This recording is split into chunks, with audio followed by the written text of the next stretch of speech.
here are a few electrical system maintenance tips for your sailboat. So we're looking here at the house bank. These are the house bank here, these two battle-born lithium iron phosphate batteries. Thankfully, the only maintenance here is just ensuring that the terminals are tight and clean. And this is important because there is so much current that travels in and out of these batteries. If there's any dirt or corrosion in these terminals, they will get hot. You could potentially melt the insulation off the wires, or you could damage the battery. So we make sure regularly that they are clean and tight. When we do that, we use an insulated wrench here, so that way the rubber handle protects us from shorting across these two terminals.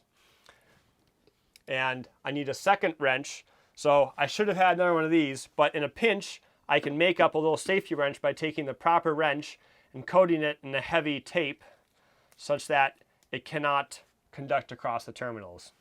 So with these, I can check all my connections.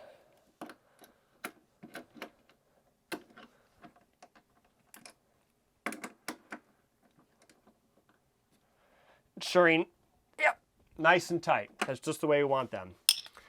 If there was dirt or needed to be cleaned, or if they get corroded, I can take the connection apart, take a wire brush or sandpaper, clean both sides really well, make all the corrosion is off, and I can put a little layer of dielectric grease between the connections and make them back up again and make sure they're nice and tight.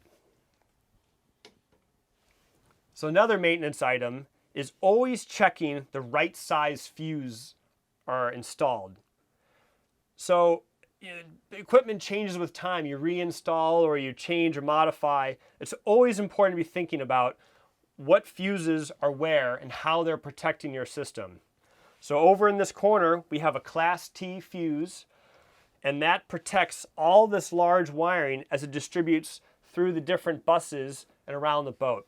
If anything downstream of this fuse were to contact and short, that fuse would protect it. It's always important to think, is the right size fuse in the right place, and has anything changed since I last did an audit of my electrical system? And finally, so speaking electrical system, the other battery banks, this is a house bank. Beneath me over here is a starting bank. That's a lead acid water-filled battery used to start the main engine. That requires maintenance beyond checking the terminals. You have to add distilled water regularly, about once a month or so, to keep it filled up. Otherwise, you risk damaging that battery. So those are a few tips to keep your electrical system shipshape. I hope you've enjoyed this video. If you have any more questions, feel free to reach out to the team at Battle-Born Batteries. And in the meantime, I hope you consider supporting Warrior Sailing.